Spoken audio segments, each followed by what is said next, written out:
നമുക്ക് മുഖവരകളൊന്നും അധികം എടുക്കാതെ തന്നെ നമുക്ക് പ്രധാന വിഷയങ്ങളിലേക്ക് നമുക്ക് കടക്കാം. നമുക്ക് അറിയാം, ഉയർപ്പ് ശുശ്രൂഷയില് നമ്മൾ സാധാരണ കേൾക്കുന്നതാണ് മശിഹ മരണത്തെ കൊന്നു. ഓർത്തഡോക്സ് സഭയുടെ വീക്ഷണം അനുസരിച്ച് നമ്മുടെ സഭാപിതാക്കന്മാർ നമ്മളെ പഠിപ്പിക്കുന്നത് മരണത്തെ ചവിട്ടിക്കൊന്നു, മരണം നീങ്ങിപ്പോയി എന്നാണ്. എന്നാൽ തികച്ചും വ്യത്യസ്തമാണ് വെസ്റ്റേൺ തിയോളജി അല്ലെങ്കിൽ വെസ്റ്റേൺ അണ്ടർസ്റ്റാൻഡിങ് അല്ലെങ്കിൽ വെസ്റ്റേൺ വേദശാസ്ത്രം പറയുന്നത്. അത് ഒന്നുകിൽ അവരുടെ അറിവില്ലായ്മ കൊണ്ടായിരിക്കാം, ചിലപ്പോൾ അവര് ആരെങ്കിലുമൊക്കെ പറഞ്ഞു കൊടുത്തിരിക്കുന്നത് ആ ഒരു കാഴ്ചപ്പാടായിരിക്കാം. എന്താണ് യാഥാർത്ഥ്യം, എന്താണ് ഓർത്തഡോക്സ് വീക്ഷണം, ഇതിനെപ്പറ്റി നമുക്ക് ആ വിഷയത്തിലേക്ക് കടക്കാം. എന്തായാലും ഷിബു ജേക്കപ്പച്ചാന് ഈ ഒരു അവസരം നമുക്ക് വേണ്ടി, എല്ലാ പ്രേക്ഷകർക്കും വേണ്ടി നമുക്ക് വേണ്ടി സമയം ചെലവഴിക്കുന്നതിന് ഒത്തിരി നന്ദിയോടുകൂടി നമുക്ക് കടക്കാം. കർത്താവായ യേശു ക്രിസ്തു ക്രൂശിൽ മരിച്ചത് എന്തിന്? പലരുടെയും മനസ്സിൽ ഉയരുന്ന ഒരു ചോദ്യമാണ്. എന്തിനാണ് കർത്താവായ യേശു ക്രിസ്തു ക്രൂശിൽ മരിച്ചത്? അവൻ ആകുന്നത് എങ്ങനെയാണ്? അവൻ കുരിശിൽ മരിച്ചതുകൊണ്ട്, ക്രൂശിൽ മരിച്ചതുകൊണ്ട് മുഴു മനുഷ്യവർഗത്തിന്റെയും പാപങ്ങൾ ക്ഷമിക്കപ്പെടുന്നത് എങ്ങനെയാണ്?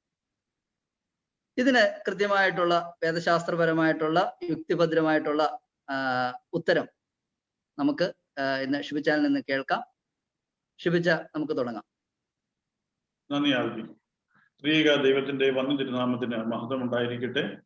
ആൽബി സൂചിപ്പിച്ചതുപോലെ കർത്താവായ യേശു ക്രിസ്തു കുരിശിൽ മരിച്ചത് എന്തിനാണ്?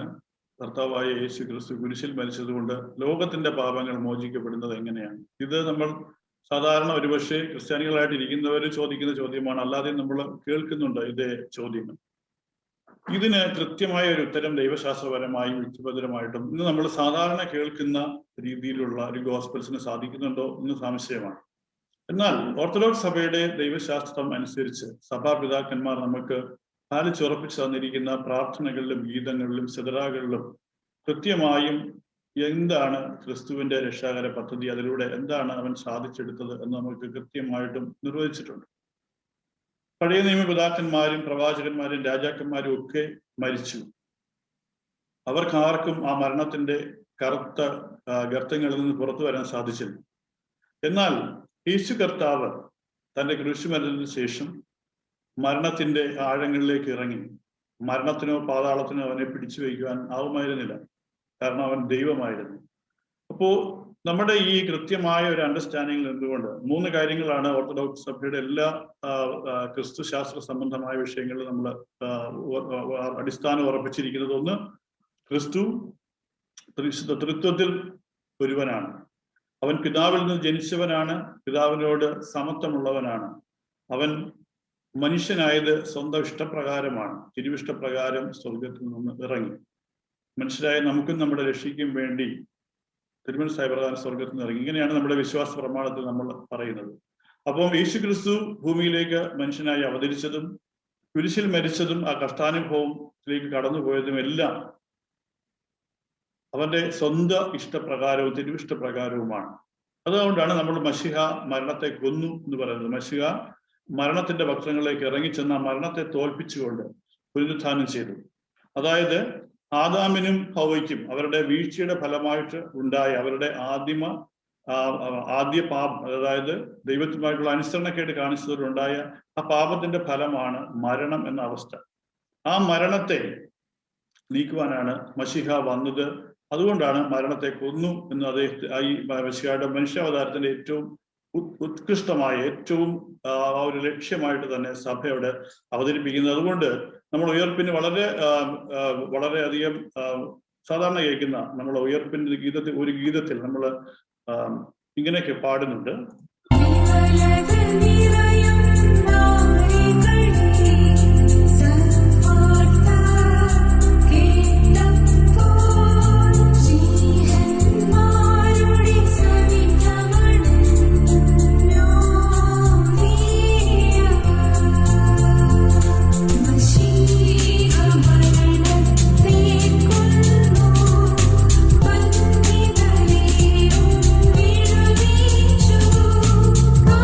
Thank you.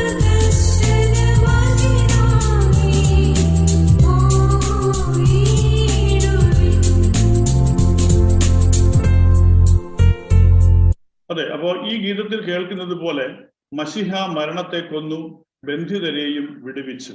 അതാണ് ഈ കുരിശു മരണത്തിന്റെ ഏറ്റവും പ്രധാനമായ ലക്ഷ്യവും ആ പുനരുത്ഥാനം നമ്മെ പഠിപ്പിക്കുന്ന ദൈവശാസ്ത്രവും അതാണ്. ഓക്കെ, അപ്പം യേശുവിന്റെ കുരിശുമരണം ഒരു ബലിയായിരുന്നു. ആ കാര്യത്തില് എനിക്ക് തോന്നുന്നു ആർക്കും തർക്കമില്ല. പക്ഷെ രണ്ട് കാഴ്ചപ്പാടുകളാണ് നമ്മൾ സാധാരണ കാണുന്നത്.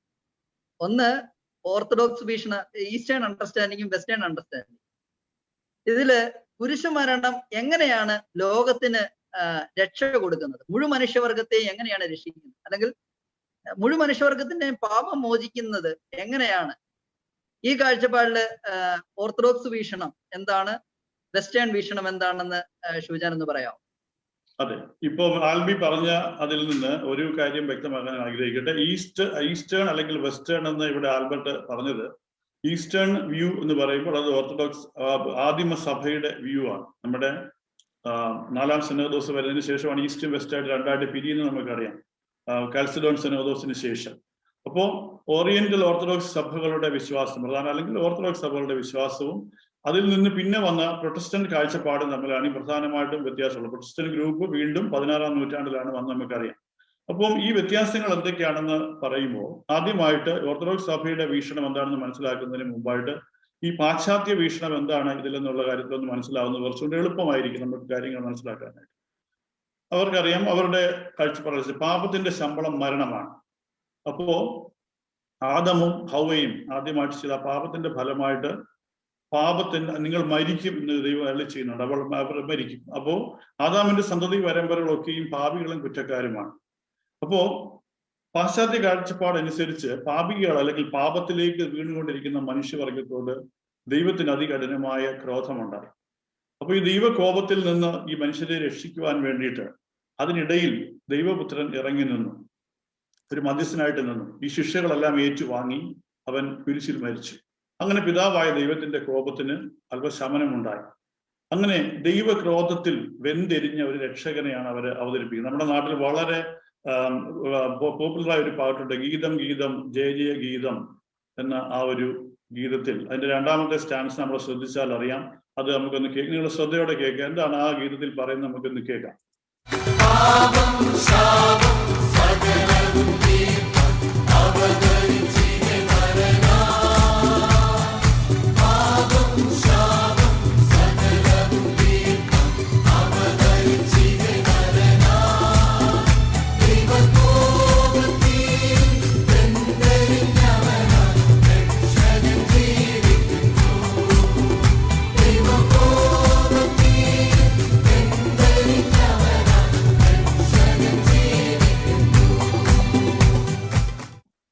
പാട്ടിന്റെ അവസാനത്തെ വരിയിൽ പറഞ്ഞ കാര്യം ശ്രദ്ധിക്കുക.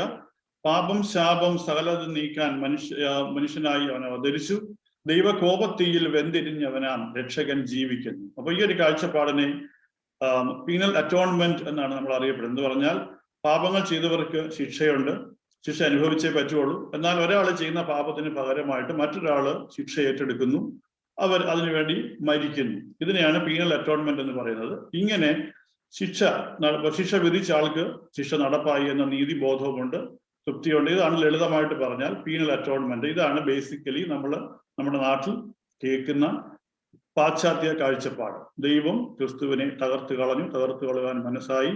അപ്പോ ക്രിസ്തു ദൈവപിതാവിൽ നിന്ന് ആ മനുഷ്യർക്ക് വേണ്ടി ശിക്ഷകൾ ഏറ്റുവാങ്ങിക്കൊണ്ട് മരിച്ചു. ഇതേ ആശയം തന്നെ നമ്മുടെ ഇടയിൽ നമ്മുടെ ആൾക്കാർ പ്രസംഗിക്കുന്നതായിട്ട് നമ്മൾ കേൾക്കുന്നുണ്ട്. അത് തെറ്റിദ്ധരിക്കുന്നതാണ്. എന്നാൽ ഓർത്തഡോക്സ് വ്യൂ എന്ന് പറയുന്നത് ഇതിൽ നിന്ന് തീർത്തും വ്യത്യസ്തമാണ്. അത് എങ്ങനെയാണെന്ന് വെച്ചാൽ പൗരസ്ത്യ കാഴ്ചപ്പാടിൽ ദൈവം സ്നേഹമാകുന്നു.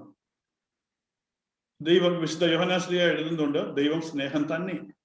വിശുദ്ധ തൃത്വം എന്ന ഒരു സ്നേഹ കുടുംബം, അതിലെ ദൈവമക്കൾ എന്ന അതിശ്രേഷ്ഠ പദവി ലഭിച്ച ആദാമും ഹൗവയും അവരുടെ സന്തതി പരമ്പരകളായ മനുഷ്യരും. ഇതാണ് ഓർത്തഡോക്സി അവതരിപ്പിക്കുന്ന ദൈവശാസ്ത്രം. ഇവിടെ കുറ്റവും ശിക്ഷയും ന്യായവും നീതിയും ഒന്നുമല്ല, ഇതൊരു സ്നേഹ കുടുംബമാണ്. കുടുംബം എന്ന് പറയുമ്പോൾ പിതാവ്, മക്കൾ, അവരുടെ സ്നേഹം എന്ന ബന്ധങ്ങൾക്കാണ് അവിടെ പ്രാധാന്യമുള്ളത്. അപ്പോ പിതൃപുത്ര പരിശുദ്ധാത്മാവ് എന്ന 3 ന്യൂമാകളിൽ സ്ഥിതി ചെയ്യുന്ന ത്രിയേക ദൈവം അനന്തമായ സ്നേഹത്തിലും പരമമായ ഐക്യത്തിലും സ്ഥിതി ചെയ്യുന്ന ഈ സത്യേക ദൈവത്തിന് ഒരു സ്വപ്നമുണ്ടായിരുന്നു. ആ സ്വപ്നമായിരുന്നു ഈ തൃത്വ കുടുംബത്തിന്റെ ഊഷ്മളമായ സ്നേഹം ഭൂതലത്തിലേക്കും പ്രപഞ്ചത്തിലേക്കും പ്രതിഫലിപ്പിക്കുവാനായിട്ട് മനുഷ്യനെ സൃഷ്ടിക്കുക. അപ്പോൾ ദൈവം അതിൽ മനുഷ്യനെ തന്റെ സ്വരൂപത്തിലും സാദൃശ്യത്തിലും മനുഷ്യനെ സൃഷ്ടിച്ചു. എന്താണ് ദൈവത്തിന്റെ സ്വരൂപം? നമുക്കറിയാം, സ്നേഹമാണ് ദൈവത്തിന്റെ സ്വരൂപം. ആ സ്നേഹത്തെ പ്രതിഫലിപ്പിക്കാനാണ് മനുഷ്യനെ ദൈവം സൃഷ്ടിക്കുന്നത്. അപ്പൊ ആ സ്വപ്ന പദ്ധതിയാണ് ശരിക്കും പറഞ്ഞാൽ ആദമും ഹൗവയും ഈ അനുസരണക്കേടിന്റെ ഫലമായിട്ട് സർപ്പത്തിന്റെ വാക്ക് കേട്ട് വിശ്വസിച്ച് ആ അറിവിന്റെ വൃക്ഷം തിന്ന് ഉടച്ചു കളഞ്ഞത്. അപ്പൊ നന്മ തിന്മകളെ തിരിച്ചറിയുന്ന ആ ഫലം തിന്നുന്ന നാളെ നീ മരിക്കും, ദൈവം ആദത്തിനോട് അരുളി ചെയ്തിട്ടുണ്ടായിരുന്നു. അപ്പൊ പാപത്തിന്റെ പരിണിത ഫലമാണ് മരണം. ഒറിജിനലി അവരെ സൃഷ്ടിക്കുമ്പോൾ മരണം എന്നൊരവസ്ഥ ദൈവത്തിന്റെ സ്വരൂപത്തിൽ ഇല്ലാത്തത് കൊണ്ട് ആദമിനും ഹൗവയ്ക്കും മരണം എന്നൊരവസ്ഥ വരും എന്ന് ഇല്ലായിരുന്നു. പക്ഷെ അനുസരണക്കേടിന്റെ ഫലമായിട്ട് പാപത്തിന്റെ ശമ്പളമാണ് മരണം എന്നൊരവസ്ഥ അവർക്ക് വന്നു ചേർന്നു.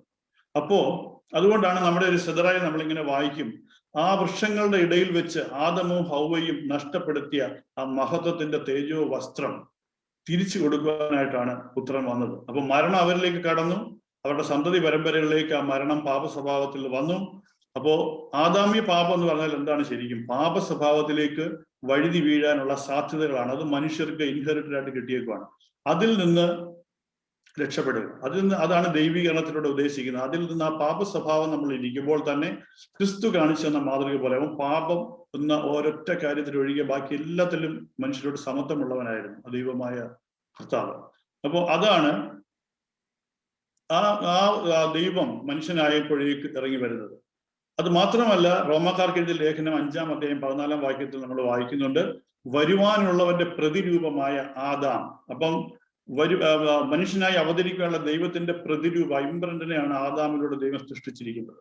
അപ്പോ ആ ഒരു മനുഷ്യന് വന്നുപോയ അവസ്ഥ മാറ്റം അല്ലെങ്കിൽ മരണം എന്ന അവസ്ഥ ആത്യന്തികമായിട്ട് അവസാനിപ്പിച്ച് അവന്റെ യഥാർത്ഥ അമരത്വത്തിലേക്ക് അവനെ തിരിച്ചു കൊണ്ടുപോകുവാനാണ് ഈ സൃഷ്ടാവായ പുത്രനായ ദൈവം സ്വമനസ്സാൽ ഭൂമിയിലേക്ക് ഇറങ്ങി വന്നത്. അതുകൊണ്ട് നമ്മുടെ കെംദാ നമസ്കാരത്തിൽ നമ്മൾ ഇങ്ങനെ ഒരു ഗീതത്തിൽ പാടുന്നുണ്ട്,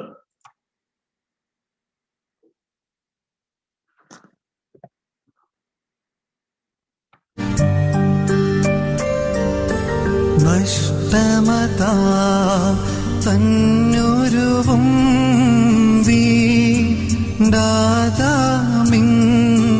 ജീർണ ശരീരം പുതുതാക്കാനായി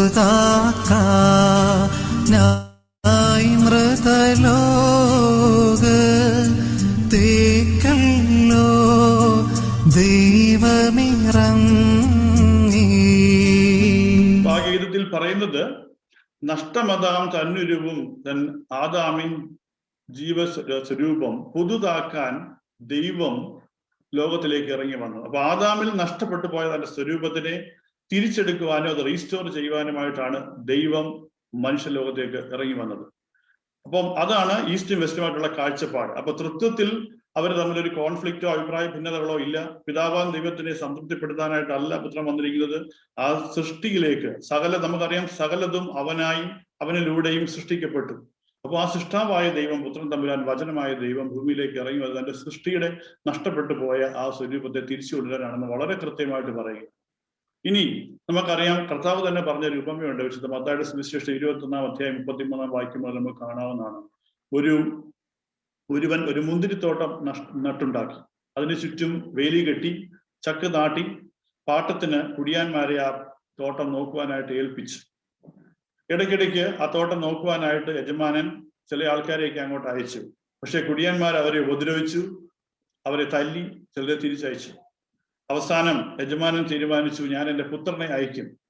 അപ്പൊ പുത്രൻ വരുന്നത് കണ്ടപ്പോ ഈ തോട്ടക്കാരെന്ത് ചെയ്തു? ഇവനാണ് അവകാശി, ഇവനെ നമുക്ക് കൊല്ലാം എന്ന് പറഞ്ഞ് അവനെ കൊന്ന് തോട്ടത്തിന്റെ പുറത്ത് തൂക്കിക്കളഞ്ഞു. ഈ ഒരു കർത്താവ് പറഞ്ഞ ഉപമ വളരെ കൃത്യമായിട്ട് പറയുകയാണ്, ആരാണ് പുത്രനെ കുരിശിൽ തൂക്കിയത്, ആരാണ് കൊന്നത്. അത് ഈ നമ്മുടെ കെംദാ നമസ്കാരത്തിന് തന്നെ പ്രഭാത നമസ്കാരത്തിൽ വീണ്ടും മറ്റൊരു ഗീതത്തിൽ നമുക്ക് അതിങ്ങനെ കേൾക്കാം. നാഥൻ നിളവാവേലക്കാരോടു ചോദിപ്പാനായി വന്നു, അവകാശമമർത്താൻ അവനെ തോപ്പിൻ പുറ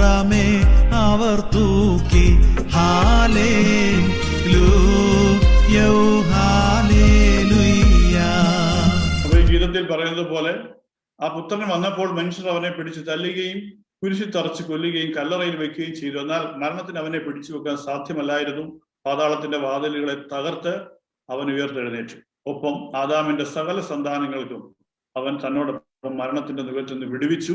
ഇതാണ് ഓർത്തഡോക്സ് ദൈവശാസ്ത്രത്തിന്റെ കാലം. അപ്പം ഒന്ന് ചുരുക്കി ഞാൻ പറയാം, പൗരസ്ത്യ വേദശാസ്ത്രം അനുസരിച്ച് അല്ലെങ്കിൽ ഓർത്തഡോക്സ് വീക്ഷണം അനുസരിച്ച് ദൈവത്തിന് കോപം ഉണ്ടായിട്ടല്ല, സ്വമനസാലെ ഇറങ്ങി വന്നു ആദാമിനെയും അവന്റെ മുഴുവൻ സന്താന വർഗങ്ങളെയും രക്ഷിക്കാൻ, വീണ്ടെടുക്കാൻ സ്വർഗത്തിൽ നിന്ന് താണ് ഇറങ്ങി വന്നു. എന്നാൽ ഈ വെസ്റ്റേൺ അണ്ടർസ്റ്റാൻഡിങ് അല്ലെങ്കിൽ പീനൽ അറ്റോൺമെന്റ് അതിൽ പറയുന്നത്, വെസ്റ്റേൺ അണ്ടർസ്റ്റാൻഡിങ് വെച്ചിട്ട് അവർ പറയുന്നത് ദൈവത്തിന് ഭയങ്കര കോപമായിരുന്നു. ആ കോപത്തിന്റെ തീയില് കർത്താവിന്റെ പുത്രനെ അയച്ച് ആ കോപമൊക്കെ ദൈവത്തിന്റെ മാറ്റി എന്നുള്ള കാഴ്ചപ്പാടാണ്. അത് തികച്ചും രണ്ട് വീക്ഷണമാണ്. അതൊരിക്കലും പൗരസ്ത്യ ഓർത്തഡോക്സ് സഭയുടെ അല്ലെങ്കിൽ പൗരസ്ത്യ വേദശാസ്ത്രം അനുസരിച്ച് അങ്ങനെയല്ല കാണുന്നത്. അടുത്തൊരു ചോദ്യം ഞാൻ ചോദിക്കാനുള്ളത്, ഒരു കാര്യം കൂടെ പറഞ്ഞോട്ടെ. നമ്മുടെ ഓർത്തഡോക്സ് വ്യൂ അനുസരിച്ചും കർത്താവിന്റെ കുരിശിലെ മരണം ഒരു ബലി തന്നെയാണ്. പക്ഷെ അവൻ സ്വയമായിട്ട് തീരുമാനസ്ഥായ പ്രകാരം ഇറങ്ങി വന്ന ക്രൂശിൽ മരണം തന്നെത്താനെ ഏൽപ്പിക്കുകയായിരുന്നു. അതുകൊണ്ടാണ് നമ്മളെ കഷ്ടാനുഭവിച്ച് നമ്മൾ പാടുന്നുണ്ട്, ഞങ്ങളെ പ്രതി ഉണ്ടായ നിന്റെ കഷ്ടാനുഭവം, ഞങ്ങളെ പ്രതിയുള്ള നിന്റെ താഴാഴ്മയും വാഴ്ത്തപ്പെട്ടതാകുന്നു. അപ്പൊ യഥാർത്ഥത്തിൽ കർത്താവ് കുരിശിൽ തറയ്ക്കപ്പെട്ടത് അവരുടെ പെസഹ പെരുന്നാളിന്റെ ഒരു ദിവസം കൃത്യമായിട്ടും ആ ഇസ്രായേൽ മക്കൾ ആ പെസഹ കുഞ്ഞാടിനെ അറക്കുന്ന അതേ ദിവസം തന്നെയായിരുന്നു, അതേ സമയത്തായിരുന്നു കർത്താവിന്റെ ബലി കുരിശു മരണം നടന്നത്. പക്ഷേ അത് യേശു കർത്താവ് സ്വയമായിട്ട് ഏൽപ്പിച്ചു കൊടുത്ത ഒരു ബലിയായിട്ടാണ് നമ്മുടെ കാഴ്ചപ്പാട്. അതുകൊണ്ടാണ് നമ്മുടെ ഈ കഷ്ടാനുഭവിച്ച് നമ്മൾ എപ്പോഴും ഈ കർത്താവിന്റെ പീഡാസഹനങ്ങളെ പറ്റി നമ്മൾ വീണ്ടും ആവർത്തിച്ച് പാടുന്നത്. ഞങ്ങൾക്കായി നീ ഏറ്റൊരു പീഡ, താഴ്ചകളേറ്റം ധന്യം നാഥ,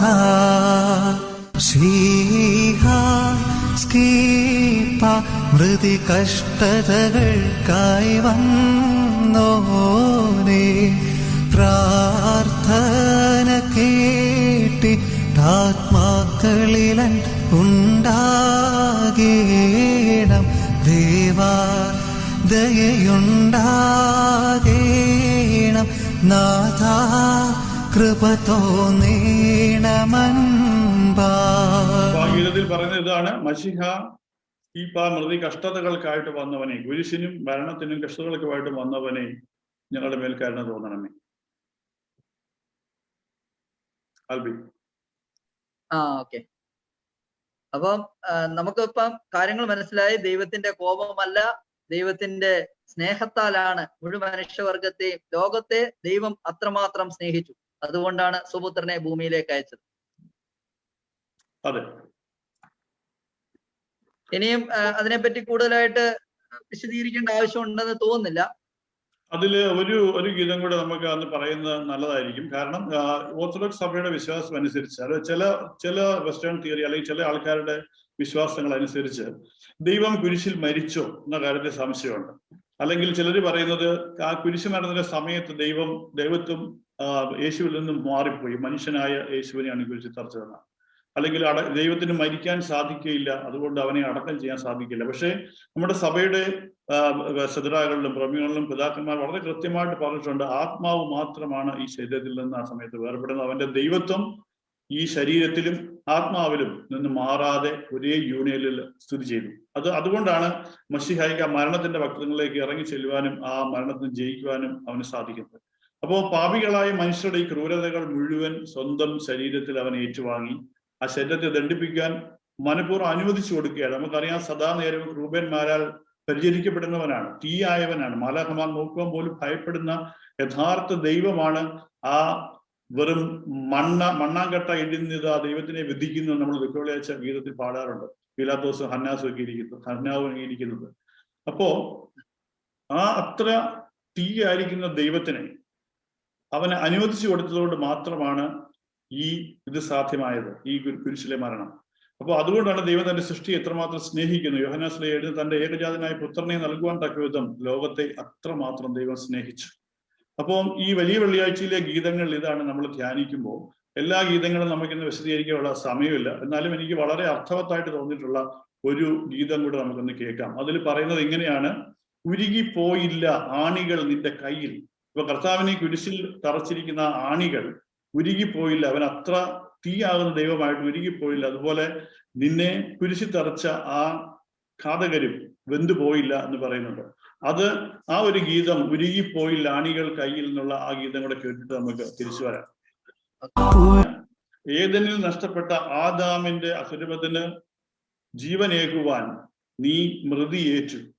അതുകൊണ്ട് നിന്റെ കയ്യിലുള്ള ആണികൾ ഉരുകിപ്പോയില്ല, ആ നിന്നെ കുരിശിൽ തറച്ചവരും വെന്തുപോയില്ല. അതാണ് ആ ഗീതത്തിൽ നമ്മൾ ധ്യാനിച്ചത്. എത്ര ശ്രേഷ്ഠമായ ആരാധനയുടെ ഗീതങ്ങളാണ്, പ്രമേയ സദറകളാണ് സുറിയാനി ഓർത്തഡോക്സ് സഭയുടെ ആരാധന ഗീതങ്ങൾ. ഇതൊക്കെ മനസ്സിലാക്കിയാല് ഓരോ തവണ ഇപ്പൊ നമ്മൾ തന്നെ ആയാലും ലൈവൊക്കെ ചെയ്ത് ഓരോ ആ അർത്ഥങ്ങൾ മനസ്സിലാക്കി കഴിയുമ്പോൾ നമുക്ക് തന്നെ എത്ര അഭിമാനവും എത്ര രോമാഞ്ചവുമാ തോന്നുന്നത്. അതേപോലെ തന്നെ ഇപ്പൊ നമ്മുടെ ലൈവുകൾ കേട്ട ആളുകളും വിളിച്ച് അതേപോലെ തന്നെയാ പറഞ്ഞത്. ഈ അർത്ഥങ്ങൾ മനസ്സിലാക്കി ഈ രത്നങ്ങള് ആണല്ലോ എന്ന് മനസ്സിലാക്കിയപ്പോ അവർക്കുണ്ടായ സന്തോഷം അത് നമ്മൾ തിരിച്ചറിയണം. നമ്മളെ ഈ ഇന്നത്തെ ഈ ലൈവ് ആയാലും കേട്ട് ആ ഗീതങ്ങളുടെ അർത്ഥങ്ങൾ മനസ്സിലാക്കി കഴിഞ്ഞിട്ട് പിന്നീട് നമ്മളൊരു കുർബാനയിലോ അല്ലെങ്കിൽ ഈ ഇതുപോലുള്ള വലിയ വെള്ളിയാഴ്ചയിലെ ഇതൊക്കെ കേൾക്കുമ്പോൾ നമുക്ക് സ്വാഭാവികമായിട്ടും നമ്മുടെ ആ ഒരു സന്തോഷം, അതിന്റെ വ്യാപ്തി, അതിന്റെ ഒരു അർത്ഥം നമുക്ക് മനസ്സിലാക്കാൻ കഴിയും. ഇത് പലർക്കും ഇന്ന് ഈ ആളുകൾക്ക് യഥാർത്ഥമായിട്ട് മനസ്സിലാകാത്തതിന്റെ പേരിലാണ് പലരും ഇവിടുന്ന് നമ്മുടെ ഇത് എന്തോ കുറവുള്ളതെന്നൊക്കെ പറഞ്ഞിട്ട് ആളുകൾ ഇറങ്ങിപ്പോയൊരു സാഹചര്യം ഉണ്ടായത്. പക്ഷെ നമ്മുടെ ആളുകള് ഇത് മനസ്സിലാക്കുക, എത്രമാത്രം ശ്രേഷ്ഠമാണ്, എത്രമാത്രം ദൈവശാസ്ത്രം എത്ര ശ്രേഷ്ഠമാണെന്നുള്ള ഒരു ബോധ്യം നിങ്ങൾക്ക് എല്ലാവർക്കും ഉണ്ടാകട്ടെ. അതുകൊണ്ട് നമുക്കിനി ഇതിന്റെ കൂടുതൽ ഭാഗത്തിലേക്ക് കടക്കാം. ഓരോ വിശ്വാസികളും ഈ സത്യങ്ങൾ മനസ്സിലാക്കുക,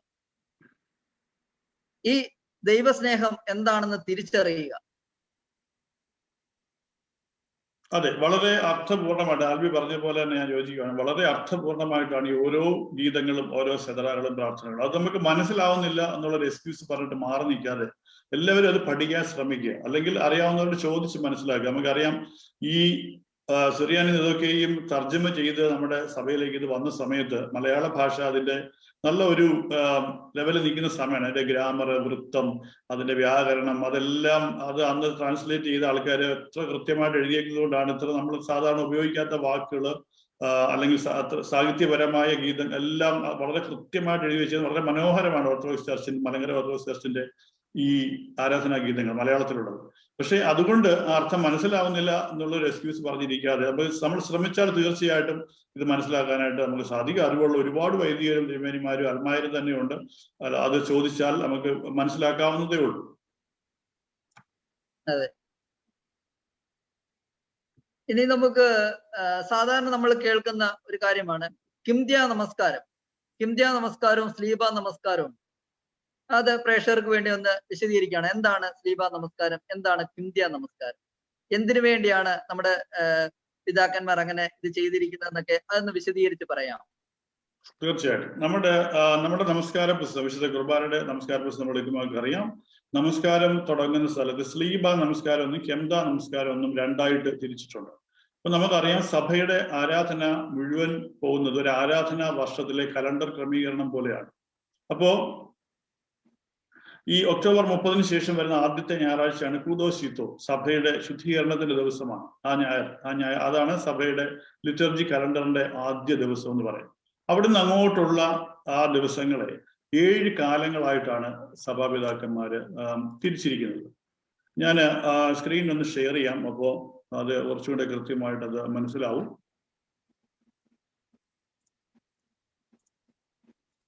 സ്ക്രീൻ കാണാമല്ലോ ആൽബിയിലെ? കാണാം. ഓക്കെ. ആരാധന വർഷത്തിലെ 7 കാലങ്ങൾ എന്ന് പറയുന്നത് നമുക്ക് ഓക്കെ, സ്ക്രീൻ ഷെയർ കറക്റ്റ് ആയില്ല. ഓക്കെ, ഇപ്പൊ കാണാം. ഇപ്പൊ കാണാം. ഓക്കെ. അപ്പോ ഇങ്ങനെ 7 കാലങ്ങളാണ് അതിലുള്ളത്. ആദ്യത്തെ കാലം എൽദോ, താഴെ കാണുന്ന മഞ്ഞ കളറിൽ കാണുന്ന കാലമാണ് എൽദോ കാലം. പിന്നെ ദനഹ, അവിടുന്നാണ് സ്റ്റാർട്ട് ചെയ്യുന്നത്. എൽദോയിന്നാണ് സ്റ്റാർട്ട് ചെയ്യുന്നത്. ദനഹ, അത് കഴിഞ്ഞ് വലിയ നോയമ്പ്, ഉയർപ്പ്, പെന്തിക്കോസ്തി, മറരൂപം, സ്ലീബ, അങ്ങനെ ഒരു വർഷം പൂർത്തിയാകുന്നു. അപ്പോൾ ഇതിന്റെ ഒരു ഓർഡർ സ്റ്റാർട്ട് ചെയ്യുന്നത് ഞാൻ ആദ്യം പറഞ്ഞതുപോലെ എൽദോ അല്ലെങ്കിൽ ക്രിസ്മസിന്റെ ആ കാലഘട്ടത്തിലാണ്. അവിടെ മുഴുവൻ അനൗൺസിയേഷൻ അതിന്റെ കാലങ്ങളാണ് അവിടെ നടക്കുന്നത്. അപ്പോൾ അതിന്റെ ഒരു അറേഞ്ച്മെന്റ് എന്ന് പറയുന്നത് ഇങ്ങനെയാണ്. എൽദോ കാലം എന്ന് പറയുന്നത് കൂതോ ശീത്തോ ഞായറാഴ്ച മുതൽ ജനന പെരുന്നാൾ, അതായത് ക്രിസ്മസിന്റെ ആ ദിവസം വരെയാണ്. അപ്പൊ അതിനുള്ളിലാണ് അറിയിപ്പിന്റെ എലിസബത്തിനോടും സ്കറിയായിട്ടുള്ള അറിയിപ്പ്, കന്യകമറിയാമിനോടുള്ള അറിയിപ്പ്, യോസേപ്പിനോടുള്ള വെളിപാട്, യോഹന്നാന്റെ ജനനം, ഇങ്ങനെ എല്ലാ കാര്യങ്ങളും ഈ എൽദോ കാലത്തിലെ ആദ്യത്തെ കാലത്തിൽ വരുന്നു. ദനഹ കാലം ക്രിസ്മസ് മുതൽ വലിയ അങ്ങനെ ജസ്റ്റ് അല്ല ഇതും കൂടെ ഇതൊന്ന് പറഞ്ഞിട്ട് നിർത്താം. ദനഹാകാലം എന്ന് പറയുന്നത് വലിയ ക്രിസ്മസ് മുതൽ വലിയ നോയമ്പ് വരെയാണ്. വലിയ നോയമ്പിന്റെ കാലം നമുക്കറിയാം, വലിയ നോയമ്പിന് 50 ദിവസം. അത് കഴിഞ്ഞ് ഉയർപ്പിന്റെ അന്നാണ്, അതിനെ ഉയർപ്പിനെയാണ് നമ്മൾ കെംത എന്ന് വിളിക്കുന്നത്, കെംത കാലം. അപ്പൊ ഉയർപ്പ് മുതൽ പെന്തിക്കോസ്തി വരെയുള്ള ദിവസങ്ങളാണ് കേംതയുടെ കാലം. അത് കഴിഞ്ഞ് പെന്തിക്കോസ്തി പെരുന്നാൾ മുതൽ മറുരൂപ പെരുന്നാൾ, കർത്താവിന്റെ മറുരൂപ പെരുന്നാൾ വരെയുള്ള കാലഘട്ടമാണ് മറുരൂപത്തിന്റെ പെന്തിക്കോസ്തി പെരുന്നാളിന്റെ കാലം. അതിനുശേഷം മറുരൂപ പെരുന്നാൾ മുതൽ സ്ലീബ പെരുന്നാൾ വരെ, കർത്താവിന്റെ സ്ലീബ കണ്ടെത്തിയ ആ കാലം വരെയുള്ള അതിനെ സ്ലീബ കാലമെന്നും, അതിനുശേഷം വീണ്ടും കൂതോ ശീത്തോയിലേക്ക് നമ്മൾ പ്രവേശിക്കുകയാണ്. ഓക്കെ, സ്ക്രീൻ ഷെയർ നിർത്തുന്നു. അപ്പൊ നമ്മുടെ 7 കാലങ്ങൾ, ഒരു വർഷത്തിലെ 7 കാലങ്ങളാണ്. ഇതിനകത്ത് നമുക്ക് കിംദ്യ സ്ലീബ നമസ്കാരങ്ങൾ, ഇതിനെപ്പറ്റി ഒന്ന് പറയാമോ ഷിബിച്ച? ഓക്കെ, ഞാൻ ഒന്നുകൂടെ സൗണ്ട് ഓൺ ആക്കിക്കോട്ടെ. ഓക്കെ, അപ്പൊ കെംത സ്ലീബ നമസ്കാരങ്ങൾ എന്ന് പറയുന്നത് ഇപ്പൊ ഈ 7 കാലത്തിൽ സഭയുടെ ഏറ്റവും നമുക്കറിയാം, സഭയുടെ ഈ ഏറ്റവും അടിസ്ഥാന വിശ്വാസങ്ങളാണ് ക്രിസ്തുവിന്റെ മനുഷ്യാവതാരവും ക്രിസ്തുവിന്റെ പുനരുത്ഥാനവും. അപ്പൊ ഈ ഒരു വർഷത്തെ 7 കാലത്തെ ആരാധനാക്രമത്തെ സ്ലീബയുടെ നമസ്കാരം എന്നും കെംതയുടെ നമസ്കാരം എന്നും രണ്ടായിട്ട് തിരിച്ചേക്കുക. അപ്പൊ ഇതിന് രണ്ടിനും അതിൻ്റെതായ തീമുണ്ട്, ധ്യാന വിഷയങ്ങളുണ്ട്. അപ്പൊ സ്ലീബ പെരുന്നാൾ മുതലാണ് അടുത്ത ഉയർപ്പ് മുതൽ, അതായത് സെപ്റ്റംബർ 14-ാം തീയതിയാണ് സ്ലീബ പെരുന്നാൾ. അന്ന് മുതൽ അടുത്ത വർഷത്തെ ഉയർപ്പ് പെരുന്നാൾ വരെയാണ് സ്ലീബ ആ കാലഘട്ടം. അപ്പൊ അവിടെ നമ്മൾ സ്ലീബയുടെ നമസ്കാരമാണ് ഉപയോഗിക്കുന്നത്. അപ്പോൾ സ്ലീബയുടെ നമസ്കാരത്തിന്റെ തീം എന്ന് പറയുന്നത് കർത്താവിന്റെ ജനനമാണ്, ഇൻകാർണേഷൻ. അപ്പൊ അതുമായിട്ട് ബന്ധപ്പെട്ട ഗീതങ്ങളും കന്യകമറിയാമിനോടുള്ള ഗീതങ്ങളൊക്കെ അതിൽ കൂടുതലായിട്ട് വരുന്നതിന്റെ കാരണം ഈ കർത്താവിന്റെ ജനനത്തിൽ അല്ലെ മനുഷ്യാവതാരത്തിൽ കന്യകമറിയാമിനുള്ള പങ്കുകൊണ്ടാണ്. എന്നാൽ കെംതയില് നേരെ മറിച്ച് കർത്താവിന്റെ പുനരുത്ഥാനം നമുക്കറിയാം. പൗലൂസ് പറയുന്നുണ്ട്, ക്രിസ്തു ഉയർത്തെഴുന്നേറ്റിട്ടില്ല എങ്കിൽ ഞങ്ങളുടെ പ്രസംഗം വ്യർത്ഥം, നിങ്ങളുടെ വിശ്വാസവും വ്യർത്ഥം. അപ്പോ ഈ കെംത നമസ്കാരത്തിൽ കർത്താവിന്റെ ഉയർപ്പുമായിട്ട് ബന്ധപ്പെട്ട കാര്യങ്ങളാണ് ധ്യാനിക്കുന്നത്. അപ്പോൾ ഈ ലൈവിന്റെ ബാക്കിയുള്ള സമയത്ത് നമുക്ക് കെംത നമസ്കാരത്തിലെ ചില ഗീതങ്ങളിലൂടെ കടന്നു പോകാം എന്ന് വിചാരിക്കും. അതെ, നമുക്ക് കെംത നമസ്കാരത്തിലെ ഗീതങ്ങളിലൂടെ നമുക്കൊന്ന് സമയമുണ്ട്. ഇനി ഒരു 10-20 മിനിറ്റും കൂടെ ഉണ്ട്. ഓക്കെ, അപ്പോൾ കെംത നമസ്കാരത്തിന്റെ ഒരുപാട് നല്ല ഗീതങ്ങളുണ്ട്. നമ്മൾ രാവിലെ നമസ്കാരത്തിന് പോകുമ്പോൾ അറിയാം, പ്രഭാത നമസ്കാരം മുതൽ തുടങ്ങുമ്പോൾ ദൈവം ഉയർത്തു മഹത്വത്തോട് ആദാമിനെയും തൻ മക്കളെയും ജീവിപ്പിച്ചു. അപ്പൊ ആ ഗീതം ഒന്ന് കേട്ടിട്ട് നമുക്ക് അതിന്റെ വിശദീകരണത്തിലേക്ക് വരാം. അപ്പൊ അതിൽ ശ്രദ്ധിക്കുക, ഓർത്തഡോക്സ് സഭയുടെ വ്യൂ അനുസരിച്ച് ക്രിസ്തു കൊണ്ടുവന്ന രക്ഷ സാർവത്രികമാണ്, എല്ലാവർക്കും ഉള്ളതാണ്. അതുകൊണ്ടാണ് കൃത്യമായിട്ട് അവിടെ പറയുന്നത് ദൈവം ഉയർത്തു മഹത്വത്തോടെ ആദാമിനെയും അവന്റെ മക്കളെയും ജീവിപ്പിച്ചു പറയുന്നു. ദൈവമുയർത്തു മഹത്വത്തോടാദാമിനെയും തൻ മക്കളെയും ജീവിപ്പിച്ചു. ദൂതഗണം തൽപതിയെ വാഴ്ത്തി ഭൂമി വിളങ്ങി, ഭ്രമമൊടു കാവൽക്കാർ നിന്നു. ശമവോൻ കീപ്പായോഹന്നാനോടുമൊന്നിച്ചിനാൾ ആ കബറിടമതിലേക്കോടി. യാക്കോബാനന്ദിച്ചു, തോമാ തൃപ്തിപ്പെട്ടു, മത്തായി സ്തോത്രം പാടി. അപ്പം ഈ ഗീതത്തിന്റെ ആദ്യത്തെ 3 സ്റ്റാൻസകളാണ് നമ്മൾ കേട്ടത്. അവിടെ പറയുന്നത് എന്താണ്? ദൈവം ഉയർത്തു മഹത്വത്തോട് ആദാമിനെയും തന്റെ മക്കളെയും ജീവിപ്പിച്ചു. അപ്പം ആദാമിന്റെ മക്കളാണെന്ന് ലോകത്തുള്ള എല്ലാ മനുഷ്യരും. അപ്പൊ അവരുടെ ആ മരണം എന്ന അവസ്ഥയിൽ നിന്ന് ക്രിസ്തു മരണത്തെ ജയിച്ച് ഉയർത്തെഴുന്നേറ്റതോടു കൂടി പുനരുത്ഥാനം എന്നൊരു അവസ്ഥ എല്ലാ മനുഷ്യർക്കും ദൈവം രക്ഷയായിട്ട് കൊടുത്തിരിക്കുകയാണ്. അപ്പോൾ നമുക്കറിയാം, മാലാഖ ഇടയന്മാരുടെ സംസാരിക്കുന്നു ക്രിസ്തുവിന്റെ ജനന സമയത്ത്. വിശുദ്ധ ലൂക്കോസിന്റെ സുവിശേഷം 2-ാം അധ്യായം ഭയപ്പെടേണ്ട, സർവ്വജനത്തിനും ഉണ്ടാകാനുള്ള ഒരു മഹാസന്തോഷം ഞാൻ നിങ്ങളോട് സുവിശേഷിക്കുകയാണ്. കർത്താവായ ക്രിസ്തു എന്ന രക്ഷിതാവ് നിങ്ങൾക്കായി ദാവീദിന്റെ പട്ടണത്തിൽ ഇന്ന് ജനിച്ചിരിക്കുന്നു. അവിടെ ശ്രദ്ധിക്കുക, സർവ്വജനത്തിനും ഉണ്ടാക്കാനുള്ള ഒരു മഹാസന്തോഷം എന്നാണ് പറയുന്നത്. അല്ലാതെ ഒരു സെലക്റ്റഡ് ഗ്രൂപ്പ് ഓഫ് ആൾക്കാർക്കല്ല. അതാണ് ദൈവം കൊടുക്കുന്ന എല്ലാ കാര്യങ്ങളും സാർവത്രികമാണെന്ന് പറയാൻ കാരണം. വീണ്ടും ലൂക്കോസിന്റെ സുവിശേഷം 2-ാം അധ്യായം നമ്മൾ വായിച്ചു പോകുമ്പോൾ നമുക്കറിയാം, കർത്താവിനെ 7-ാം ദിവസം ദേവാലയത്തിൽ സമർപ്പിക്കാനായിട്ട് കൊണ്ടുപോകുമ്പോൾ വൃദ്ധനായ ശിമയോൻ ആ ശിശുവിനെ കയ്യിലെടുത്തുകൊണ്ട് പറയുന്ന വാക്യം അവിടെ എഴുതിയിട്ടുണ്ട്. ഇപ്പോൾ നാഥ, തിരുവചനം പോലെ അടിയനെ സമാധാനത്തോടെ വിട്ടയക്കും. ജാതികൾക്ക് വെളിപ്പെടുവാനുള്ള പ്രകാശവും നിന്റെ ജനമായ ഇസ്രായേലിന്റെ മഹത്വവുമായി നീ സകല ജാതികളുടെയും മുമ്പിൽ ഒരുക്കിയിരിക്കുന്ന നിന്റെ രക്ഷയെ എന്റെ കണ്ണ് കണ്ടുവല്ലോ. അപ്പൊ സകല ജാതികളുടെയും മുമ്പിൽ ഒരുക്കിയിരിക്കുന്ന രക്ഷയാണ് യേശു ക്രിസ്തു എന്ന് വീണ്ടും അവിടെ വചനം നമ്മളോട് സാക്ഷിക്കുകയാണ്. അപ്പോ കർത്താവിന്റെ മരണവും പുനരുത്ഥാനവും അവന്റെ സകല സന്താനങ്ങൾക്കുമാണ് രക്ഷ കൊണ്ടുവന്നിരിക്കുന്നത്. അവിടെ ജാതിവാദി വ്യത്യാസങ്ങളില്ല, സകല മനുഷ്യരും അത് ഉൾപ്പെട്ടിരിക്കുന്നു. ഈ രക്ഷ സൗജന്യമാണ്, ദൈവത്തിന്റെ കൃപയും ദാനവുമാണ്. അതിൽ എഫേസ്യ ലേഖനം 2-ാം അധ്യായം നമ്മൾ 8 മുതലുള്ള വാക്യങ്ങളൊന്ന് വായിക്കുകയാണെങ്കിൽ നമുക്കിത് കുറച്ചും കൂടെ കൃത്യമായിട്ട് സ്ക്രിപ്ചർ എന്താണ് പറയുന്നത് മനസ്സിലാവും. ആൽബി ഒന്ന് വായിക്കാമോ? എഫേസ്യ ലേഖനം 2-ന്റെ 4 മുതലുള്ള വാക്യങ്ങളെ വായിക്കാം. കരുണാസമ്പന്നനായ ദൈവമോ നമ്മെ സ്നേഹിച്ച മഹാസ്നേഹ നിമിത്തം അതിക്രമങ്ങളാൽ മരിച്ചവരായിരുന്ന നമ്മെ ക്രിസ്തുവിനോടുകൂടെ ജീവിപ്പിക്കുകയും കൃപയാൽ അത്രേ നിങ്ങൾ രക്ഷിക്കപ്പെട്ടിരിക്കുന്നത്. ക്രിസ്തുവേശുവിൽ നമ്മളെക്കുറിച്ച് വാത്സല്യത്തിൽ തന്റെ കൃപയുടെ അത്യന്ത ധനത്തെ വരും കാലങ്ങളിൽ കാണിക്കേണ്ടതിന് ക്രിസ്തുവേശുവിൽ അവനോടുകൂടെ ഉയർത്തെഴുന്നേൽപ്പിച്ചു സ്വർഗത്തിൽ ഇരുത്തുകയും ചെയ്തു.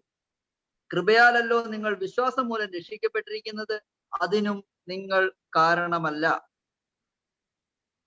ദൈവത്തിന്റെ ദാനം അത്രയാകുന്നു. ആരും പ്രശംസിക്കാതിരിപ്പാൻ പ്രവൃത്തികളും കാരണമല്ല. നാം അവന്റെ കൈപ്പണിയായി സകല സൽപ്രവൃത്തികൾക്കായിട്ട് ക്രിസ്തുവേശുവിൽ സൃഷ്ടിക്കപ്പെട്ടവരാകുന്നു. അതെ, അത്രയും മതി. അപ്പോ അവിടെ കൃത്യമായിട്ട് പറയുകയാണ്, ദൈവത്തിന്റെ ദാനമാണ് ഈ രക്ഷ എന്ന് പറയുന്നത്. അപ്പോ ആ രക്ഷ ദൈവം സൗജന്യമായിട്ട് എല്ലാവർക്കും കൊടുത്തിരിക്കുകയാണ്. പക്ഷെ രക്ഷ കിട്ടി എന്നതുകൊണ്ട് പാപം ചെയ്യാനുള്ള ലൈസൻസ് എന്നതിന് യാതൊരു അർത്ഥങ്ങളുമില്ല. ദൈവീകരണത്തിലേക്കുള്ള യാത്രയിൽ ദൈവത്തിന്റെ ഇഷ്ടം ചെയ്യുന്നവനാണ് ഓട്ടത്തിന് മുമ്പിലെത്തുന്നത്. അപ്പൊ രക്ഷ സൗജന്യമായിട്ട് കൊടുത്തിരിക്കുകയാണ്. ഇത് കൃത്യമായും ഈ ഒരു കാര്യം നമ്മുടെ ലിറ്റർജിയിൽ വിളിച്ചു പറയുന്ന ഒരു സഭാവിഭാഗം ഓർത്തഡോക്സ് സഭാവിഭാഗമാണ്. നമ്മുടെ മലങ്കര ഓർത്തഡോക്സ് സഭയുടെ, ഇത് സുറിയാനി ഓർത്തഡോക്സ് സഭയുടെ വിശ്വാസത്തിൽ എങ്ങനെയാണ് ഈ ദൈവം ആ കർത്താവിന്റെ മരണം കൊണ്ട് സകല മനുഷ്യർക്കും രക്ഷയുണ്ടായതെന്ന് നമ്മുടെ ദുഃഖ വെള്ളിയാഴ്ചയുടെ കബറടക്ക ശുശ്രൂഷയിലെ സെദറ ഒന്ന് ശ്രദ്ധിച്ചാൽ അതിന്റെ ചെറിയൊരു ഭാഗം മാത്രം നമുക്കിപ്പോ ഒന്ന് കേൾക്കാൻ സമയമില്ല. അതിന് മുഴുവൻ സെദറ കേൾക്കാനായിട്ട് നമുക്ക് സാധിക്കുകയില്ല. ചെറിയൊരു ഭാഗം മാത്രം ഒന്ന് പ്ലേ. ഈ ജീവപ്രദമായ കബറടക്കത്തിന്റെ സ്വീകരണത്തിനായി ഉണങ്ങിയ അസ്ഥികൾ കാത്തിരുന്ന് ജീവൻ നേടി. ഈ ജീവപ്രദമായ കബറടക്കം മരണത്തിനും പിശാചിനും ഭീതിയും പരിഭ്രമവും ഉളവാക്കുകയും ചെയ്തു.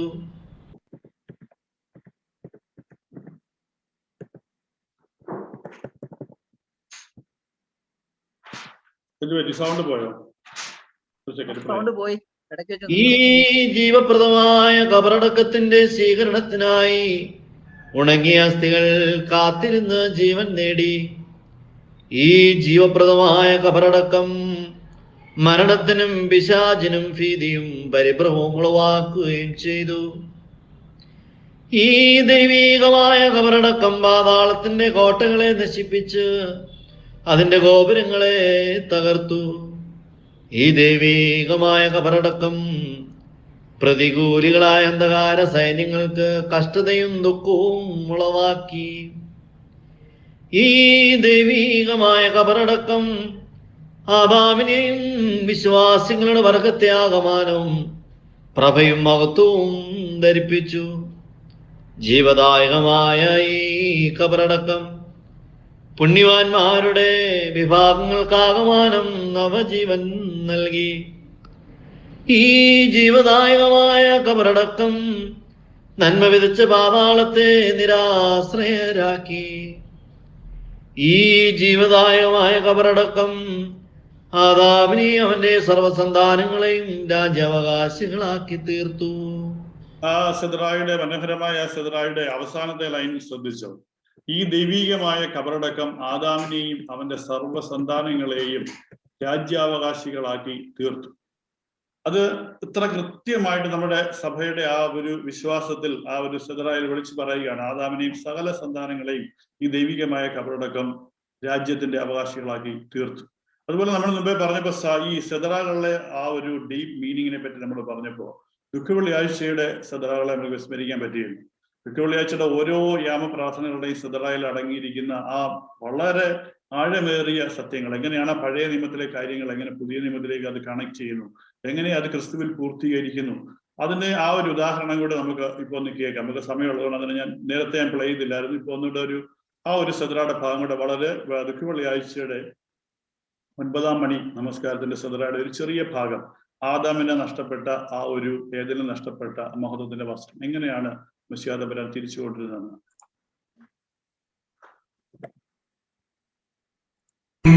തന്റെ സ്വരൂപത്തിലും സാദൃശ്യത്തിലും ഞങ്ങളെ സൃഷ്ടിച്ച ഉന്നതനും അത്യുത്കൃഷ്ടനുമായ ദൈവമേ, നിന്റെ ശ്രേഷ്ഠമായ ഉണ്മയെ ഞങ്ങൾ സ്തുതിച്ച് ഏറ്റുപറയുന്നു. സ്വർഗീയ പിതാവിന്റെ വചനമായ ഏകപുത്ര, നിന്റെ രക്ഷയെ ഞങ്ങൾ പുകഴ്ത്തുന്നു. നിന്ദ്യമായ മണ്ണിൽ നിന്നും തിരുമുമ്പാകെ സ്തുതി പാടകരാൽ ഞങ്ങളെ നിർത്തിയ നിന്റെ പരിശുദ്ധ റൂഹായെ ഞങ്ങൾ പുകഴ്ത്തുന്നു. ഭൂമിയിലെ രാജാവായി ആദ്യ മനുഷ്യനായ ആദാമിനെ മേടമാസം 6-ാം തീയതി വെള്ളിയാഴ്ച നീ സൃഷ്ടിച്ചു. അവൻ മഹിമയോടെ ഉല്ലസിപ്പാനും മാലാഖമാർക്ക് ചാർച്ചക്കാരനാകുവാനും നീ അവനെ പർദീസായിൽ വാഴിച്ചു. വെള്ളിയാഴ്ച പ്രഭാതത്തിൽ നീ അവനെ ഏദനിൽ അവകാശിയാക്കി. വെള്ളിയാഴ്ച ആദാമും ഹവ്വായും പാപം ചെയ്തു. വെള്ളിയാഴ്ച അവരുടെ പാപം ക്ഷമിക്കപ്പെട്ടു. വെള്ളിയാഴ്ച അവരിരുവരുടെയും കണ്ണുകൾ തുറക്കപ്പെട്ടു. തങ്ങൾ നഗ്നരാണ് എന്നറിഞ്ഞു. വെള്ളിയാഴ്ച സത്യപ്രകാശം അവർ കുതിക്കുകയും ദുരാഗ്രഹിയായ മരണം അവരുടെ മേൽ വാഴുകയും ചെയ്തു. വെള്ളിയാഴ്ച മരണത്തിന്റെ അധികാരം പോയി. വെള്ളിയാഴ്ച ആദാമും ഹവ്വായും ദുഃഖത്താൽ തല താഴ്ത്തിക്കൊണ്ട് പർദീസായിൽ നിന്ന് പുറപ്പെട്ടു പോയി. വെള്ളിയാഴ്ച കുരിശടയാളം അവരെ സന്തോഷത്തോടെ പർദീസയിലേക്ക് തിരികെ കൊണ്ടുപോന്നു. വെള്ളിയാഴ്ച മിശിഹാ തമ്പുരാൻ മഹത്വത്തിന്റെ വസ്ത്രം അഴിച്ചു കളഞ്ഞു. ആദാമും ഹവ്വായും വൃക്ഷങ്ങളുടെ ഇടയിൽ വെച്ച് അഴിച്ചു കളഞ്ഞ മഹത്വമുള്ള അങ്കിക്ക് പകരം അവരെ അത് വീണ്ടും ധരിപ്പിച്ചു. വെള്ളിയാഴ്ച സാത്താൻ തന്റെ വഞ്ചനയാൽ അവരെ നാണിപ്പിച്ചു. വെള്ളിയാഴ്ച മിശിഹാ തമ്പുരാൻ സാത്താനെയും അവന്റെ സൈന്യങ്ങളെ ലജ്ജിപ്പിച്ചു. വെള്ളിയാഴ്ച പർദീസായുടെ വാതിൽ അടയ്ക്കപ്പെടുകയും തങ്ങൾ അധപ്പതിച്ച് നിന്ദരായി തീർന്നതിനാൽ സൗഭാഗ്യവാസികളായിരുന്ന ആദാമും ഹവ്വായും അവിടെ നിന്ന് പുറപ്പെട്ടു പോവുകയും ചെയ്തു. വെള്ളിയാഴ്ച പർദീസായുടെ വാതിൽ തുറക്കപ്പെടുകയും വലതുഭാഗത്തെ കള്ളൻ അങ്ങോട്ട് കടക്കുകയും ചെയ്തു. ഓക്കെ, ഇത് നമ്മൾ പറഞ്ഞ പോലെ ഇത് ഓരോ സെദറകളും 10-15 മിനിറ്റ് വെച്ച് നിങ്ങളുള്ളതാണ്. അപ്പൊ നമ്മൾ ആ പുസ്തകങ്ങൾ വായിച്ചാൽ നമുക്ക് മനസ്സിലാവും എത്രത്തോളം ഡീപ് തിയോളജിയാണ് ഇതിൽ പറഞ്ഞിരിക്കുന്നത്, എത്രത്തോളം സത്യമാണ്. ഈ ഒരു ലിറ്റർജി നമുക്ക് അത് കിട്ടിയിരിക്കുന്ന ഈ മലങ്കര സഭ ഭാഗ്യമുള്ളത് തന്നെയാണെന്ന് ഞാൻ വീണ്ടും പറയുകയാണ്. നമ്മുടെ മലങ്കര ഓർത്തഡോക്സ് സുറിയാനി സഭയുടെ ഈ ഒരു ലിറ്റർജി, ഈ ഒരു ദൈവശാസ്ത്രം, നമ്മൾ ഓരോരുത്തരും അഭിമാനിക്കണം. സത്യത്തിൽ ഇത് മനസ്സിലാവാതെ മറ്റ് തെറ്റായ വിശ്വാസങ്ങളിലേക്ക് അല്ലെങ്കിൽ ബൈബിൾ മാത്രം പഠിച്ചുകൊണ്ട് സ്വന്തമായ ചില തീരുമാനങ്ങളിലേക്ക് പോകുന്നവരെ അവർക്ക് വേണ്ടി ഓർത്ത് പ്രാർത്ഥിക്കാം. നിങ്ങൾ സഭയിൽ നിൽക്കുന്നവർ ഓരോരുത്തരും ഈ വിശ്വാസങ്ങൾ കൂടുതലായിട്ട് പഠിക്കുകയും അത് മറ്റുള്ളവരെ പഠിപ്പിച്ചു കൊടുക്കാൻ ശ്രമിക്കുകയും ചെയ്യണം. പ്രത്യേകിച്ച് വൈദികരും ആത്മായരും എല്ലാവരും അറിയാവുന്നതിന് വേണ്ടി മുമ്പോട്ട് വരട്ടെ എന്ന് ഞാൻ വീണ്ടും ഒന്നുകൂടെ പറയുകയാണ്. ആൽബി, നമുക്ക് മുമ്പോട്ട് പോകാം. അതെ അതെ അതെ, അതിശ്രേഷ്ഠമായ അത് തന്നെ ശിവജേക്കബ് ഞാൻ പറഞ്ഞ തന്നെയാണ് എനിക്കും പറയാനുള്ളത്. അതിശ്രേഷ്ഠമായത് വിട്ടിട്ട്, അല്ലെങ്കിൽ ഒരു പ്രമേയസത്ര നമ്മൾ വായിച്ചു കഴിഞ്ഞാൽ എനിക്ക് തോന്നുന്നു കുറഞ്ഞതൊരു 10 അധ്യായം വായിച്ചാൽ പോലും അതിന്റെ ആ ഒരു അതിനേക്കാളും അർത്ഥതലങ്ങളും വ്യാപ്തിയുമാണ് ഓരോ പ്രമേയസത്രകളും. ഓക്കെ. അപ്പോ നമ്മൾ ആദ്യം ഇതിനു മുമ്പ് നമ്മൾ പ്ലേ ചെയ്ത ദൈവമുയർത്തു മഹത്വത്തോടെ ആദാമിനെയും തൻ മക്കളെയും ജീവിപ്പിച്ചു ആ ഒരു ഗീതത്തിലേക്ക് തിരിച്ചു പോകാം. അപ്പൊ അതിന്റെ രണ്ടാം പകുതിയിൽ പറയുന്ന സങ്കീർത്തനങ്ങൾ 78 65 വാക്യം ഇങ്ങനെയാണ് പറയുന്നത്: അപ്പോൾ കർത്താവ് ഉറക്കമുണർന്നു വരുന്നവനെ പോലെയും വീഞ്ഞു കുടിച്ച് അട്ടഹസിക്കുന്ന വീരനെ പോലെയും ഉണർന്നു. അവൻ തന്റെ ശത്രുക്കളെ പുറമോട്ട് അടിച്ചു കളഞ്ഞു, അവർക്ക് നിത്യനിന്ദ വരുത്തുകയും ചെയ്തു. അപ്പൊ ഈ സങ്കീർത്തന ഭാഗം ചേർത്തുകൊണ്ട് അവിടെ ആ ഒരു ഗീതത്തിൽ ബാക്കി സ്റ്റാൻസ് നമുക്ക് കാണാവുന്നതാണ്. അതിന്റെ ഏറ്റവും അവസാനത്തെ വരികൾ നിങ്ങൾ ശ്രദ്ധിക്കുക. ആ മശിഹ പാതാളത്തിലേക്ക് ഇറങ്ങിച്ചെന്ന് പാതാളത്തിന്റെ വാതിൽ തകർത്ത് അവന്റെ കാൽ പീഠമാക്കി, എന്ന് പറഞ്ഞാൽ കാല് കയറ്റി വെക്കുന്ന പീഠമാക്കി മാറ്റി. ഒരിക്കലും അത് അടയ്ക്കാനോ തുറക്കാനോ പറ്റാത്ത അത് തകർത്ത് കളഞ്ഞു എന്നുള്ളൊരു അർത്ഥത്തിലാണ് ആ പാട്ടിന്റെ ആ ഒരു ഗീതത്തിന്റെ രണ്ടാം പകുതി നമുക്കൊന്ന് ശ്രദ്ധിക്കാം. പാതാളം പൊക്കിടയൻ വിഗ്രഹസേവ വിടുർത്തി തന്നുടെ സഭയെ രക്ഷിച്ചു. ജീവിച്ചു മഹത്വത്തോടെഴുന്നേറ്റതിനെ ശക്യ ശത്രുക്കളിൽ നിന്നും വീണ്ടു. വീഞ്ഞിൻ ലഹരിയൊഴിഞ്ഞവനെപ്പോൾ കർത്താവിനാൾ മരണത്തെ വിട്ടുണർവോടെ മൃതിയെ കൊന്നു തകർത്ത പാതാളത്തിൻ വാതിൽ തീർത്തൊരു നിത്യകൽപീഠം. വീണ്ടും നമ്മുടെ ഇന്നത്തെ ലൈവിന്റെ ആ ടോപ്പിക്ക് വീണ്ടും ആ ഗീതത്തിന്റെ അവസാനം പറയാണ്: മൃതിയെ കൊന്ന്, മൃതി എന്ന് പറഞ്ഞ മരണത്തെയാണ്, മരണത്തെ കൊന്ന് പാതാളത്തിന്റെ വാതിൽ തകർത്ത് കളഞ്ഞ മശിഹ. അതാണ് വീണ്ടും വീണ്ടും ഈ കെംദാ നമസ്കാരത്തിൽ നമ്മൾ ധ്യാനിക്കുന്ന വിഷയം. അതുപോലെ അർത്ഥസമ്പൂർണമായ മറ്റൊരു ഗീതമാണ് കെംദാ പ്രഭാത നമസ്കാരത്തിലെ യൂതന്മാർ കുരിശിൽ തൂക്കി തന്നെ കബറതിൽ വെച്ചിട്ടും എന്ന ഗീതം. അത് അവിടെ പറയുന്നത് എന്താണെന്ന് വെച്ചാൽ, ഈ നാല് ദിക്കുകളെയും വസിക്കുന്ന സീമാവാഹി പരാക്രമിയെ, 4 ദിക്കുകളെയും വഹിക്കുന്ന പരാക്രമിയായ ദൈവത്തെ കബറിനുള്ളിൽ ഒരു കലറയ്ക്കുള്ളിൽ അടച്ചു വെക്കുവാനായിട്ട് അവർ ശ്രമിച്ചു. പക്ഷേ അവൻ 3-ാം ദിവസം ഇടിവാൾ പോലെ പുറത്തായി ആ മുദ്രയ്ക്ക് ഒരു കേടും വരുത്താതെ, എന്ന് പറഞ്ഞാൽ അവർ കല്ല് ഉരുട്ടി വെച്ച് അതിനൊരു മുദ്ര ഇട്ടതായിട്ട് നമ്മൾ വായിക്കുന്നുണ്ട് വേദപുസ്തകത്തിൽ. അപ്പോൾ ആ മുദ്രയ്ക്ക് ഒരു കേടും വരാതെ ദൈവം ഉയർത്തു, അതിന്ന് പുറത്തേക്ക്, ആ കല്ലറിന്ന് പുറത്തേക്ക് വന്നു. അതാണ് ആ യൂതന്മാർ കുരിശിൽ തൂക്കി എന്ന ഒരു ഗീതത്തില് വളരെ മനോഹരമായ ഒരു ഗീതമാണ്. അത് നമുക്ക് കേൾക്കാം.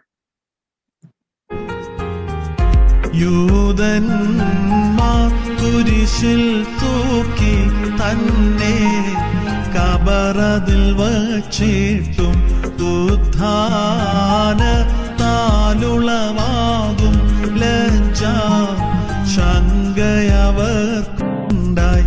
Hallelujah hallelujah. സീമാ പാഹി പരാക്രമിയെ കബറുൾ ദ്രോഹികൾ പൂട്ടിയിട്ടും ഇടിവാൾ പോലെ പുറത്തായി താൻ പുത്രക്കില്ലാതൊരു കേടും. Hallelujah hallelujah. ഓർത്തഡോക്സ് സഭയുടെ ആരാധനകളിൽ വേദപുസ്തകം ഉണ്ടോ എന്ന് ചോദിക്കുന്നവർക്കുള്ള മറുപടിയാണ് ഈ ഓരോ ഗീതങ്ങളും. അതിലെ വേദപുസ്തകം നമ്മൾ എടുത്ത് വായിച്ചില്ലെങ്കിൽ കൂടി അതിൽ പറയുന്ന ഓരോ ആശയങ്ങളും വിശുദ്ധ ബൈബിളിൽ നിന്ന് എടുത്തിട്ടുള്ളതാണ്. ഓരോ സ്റ്റാൻസയിലും ഓരോ ഗീതത്തിലും പിതാക്കന്മാർ എഴുതി ചേർത്തിരിക്കുന്ന ഈ കാര്യങ്ങൾ ഓരോന്നും ബിബ്ലിക്കലാണ്, സ്ക്രിപ്ചറലാണ്. അതിന് യാതൊരു സംശയങ്ങളും ഇല്ല എന്ന് മനസ്സിലായി കാണുമെന്ന് വിചാരിക്കും. ഓരോ നിധികളാണ്, രത്നങ്ങളാണ് എന്നൊക്കെ പറയാം. അതെ, തീർച്ചയായിട്ടും. ഇത് ഇനി അടുത്തായിട്ട് പോയിക്കോട്ടെ. അടുത്ത നമുക്ക് 5 മിനിറ്റ് ഉണ്ടെന്ന് തോന്നുന്നു, ഇല്ലേ ആൽബി? ഉണ്ട്, സമയമുണ്ട്. ഓക്കെ. അപ്പൊ അടുത്തതായിട്ട് ഇതേ ഗീതത്തിൽ തന്നെ അടുത്ത സ്റ്റാൻസായിൽ പറയുന്നത്: കാണാത്തതിനെ തേടി തന്റെ ലോകം നാഥൻ പുക്കാറെ കബറിൽ തന്നെ അടച്ചവരെ ലജ്ജിപ്പിച്ചു ഉത്ഥാനത്താൽ. അപ്പോൾ ഈ പുക്കാറ എന്നൊക്കെ പറയുന്ന വാക്കുകളൊക്കെ നമ്മുടെ മലയാളത്തിൽ ഇപ്പോൾ പരിചയക്കുറവാണ്. അപ്പൊ പുക്കാറ എന്ന് പറഞ്ഞാൽ എത്തി എന്നേ അർത്ഥമുള്ളൂ. കാണാത്തതിനെ തേടി നാഥൻ ഈ ലോകത്തിലേക്ക് വന്നപ്പോൾ കബറിൽ തന്നെ അടച്ചു കൂട്ടിയവരെ ലജ്ജിപ്പിച്ചു തന്റെ പുനരുത്ഥാനത്താൽ എന്നാണ് പറയുന്നത്. അപ്പൊ എന്താണ് കാണാതെ പോയത്? എവിടെ വെച്ചാണ് കാണാതെ പോയത്? നാഥൻ ഈ യേശു ക്രിസ്തു എന്തന്വേഷിച്ചാണ് ഈ ലോകത്തേക്ക് വന്നത്? 1 കൊരിന്ത്യർ 15-ാം അധ്യായം 22-ാം വാക്യത്തിൽ നമ്മൾ ഇങ്ങനെ വായിക്കുന്നുണ്ട്, ആദാമിൽ എല്ലാവരും മരിക്കുന്നത് പോലെ ക്രിസ്തുവിൽ എല്ലാവരും ജീവിക്കപ്പെടും. അപ്പം ആദാം ചെയ്ത വീഴ്ച കാരണം എല്ലാവരും മരിച്ചു. അപ്പൊ ഈ മരിക്കുക എന്നുള്ള ഈ വാക്കിന് ബൈബിളിൽ മറ്റൊരു അർത്ഥമുണ്ട്, നഷ്ടപ്പെടുക. നമ്മൾ ആ മുടിയനായ പുത്രന്റെ ഉപമ, നഷ്ടപ്പെട്ട ഉപമ നോക്കുക. എന്റെ ഈ മകൻ മരിച്ചവനായിരുന്നു, ഇപ്പൊ വീണ്ടും ജീവിച്ചിരിക്കുന്നു. അപ്പൊ മരിക്കുക എന്ന് പറഞ്ഞാൽ നഷ്ടപ്പെടുക എന്നുള്ളതാണ്. വിശുദ്ധ ലൂക്കോസിന്റെ സുവിശേഷം 15-ാം അധ്യായത്തിനെ സുവിശേഷങ്ങളിലെ സുവിശേഷം എന്നാണ് പറയുന്നത്. അതിൽ 3 ഉപമകൾ നമ്മുടെ കർത്താവ് പറയുകയാണ്. കർത്താവിന്റെ കഥകളും ഉപമകളും കേൾക്കാനായിട്ടിരിക്കുന്ന ജനക്കൂട്ടത്തോട്. അതിൽ പരീശന്മാരുണ്ട്, പാപികളുണ്ട്, ചുങ്കക്കാരുണ്ട്. അവരോട് പറയുകയാണ് 3 കഥകൾ. ആദ്യത്തെ കഥ കാണാതെ പോയ ഒരാടിന്റെ കഥയാണ്. കാണാതെ പോയ ഒരാട്, 100 ആട് സ്വന്തമായിട്ടുള്ള ഒരു ഇടയന് 99 ആലയിലുണ്ട്, പക്ഷെ ഒരെണ്ണം നഷ്ടപ്പെട്ടിരിക്കുകയാണ്.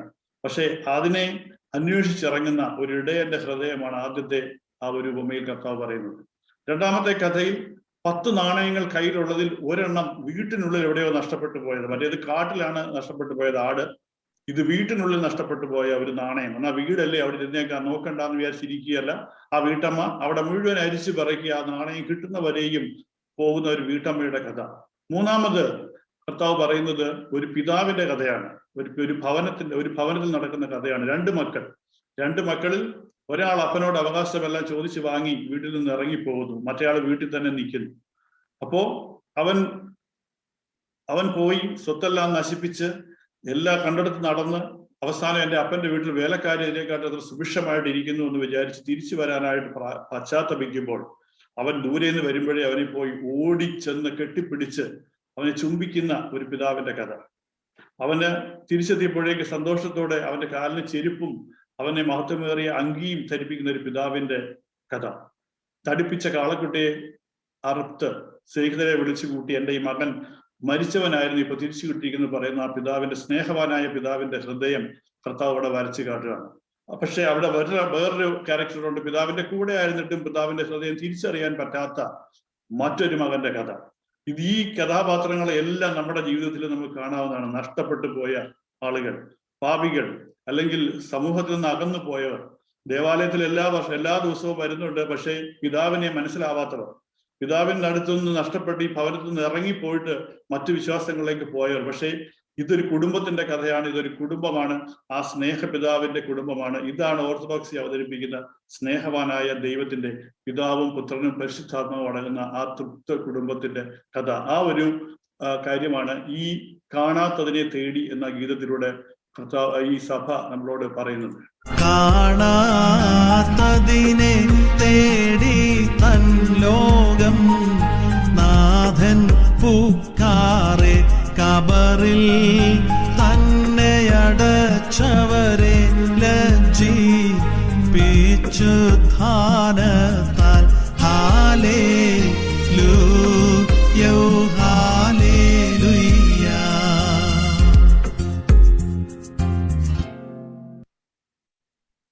ഓക്കെ, ഇനി യാൽബിയിൽ നിന്ന് 1 മണിക്കൂർ നമ്മൾ പൂർത്തിയാവുകയാണ്. നമ്മൾ ഇവിടെ അതോ 5 മിനിറ്റ് കൂടെ ഉണ്ടോ? 5 മിനിറ്റും കൂടെ ഉണ്ടോ? 5 മിനിറ്റ് എടുത്തിട്ട് നമുക്ക് നിർത്താം. അത് കഴിഞ്ഞ്, കാരണം ഇത് പറഞ്ഞുകൊണ്ടിരിക്കാനാണെങ്കിൽ കെംതായുടെ ഗീതങ്ങൾ ഇതിൽ കൂടി ഒരുപാട് പറയാനുണ്ട്, ലൈവ് ചെയ്യാനുണ്ട്. അതുകൊണ്ട് 3 ഗീതങ്ങളുടെ നമുക്ക് നിർത്താം.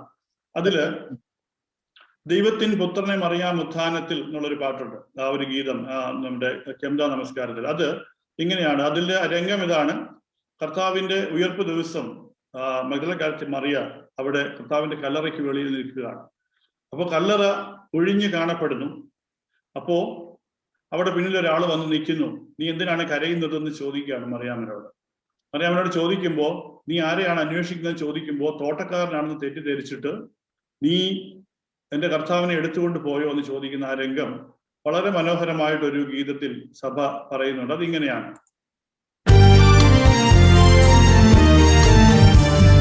ദൈവത്തിൻ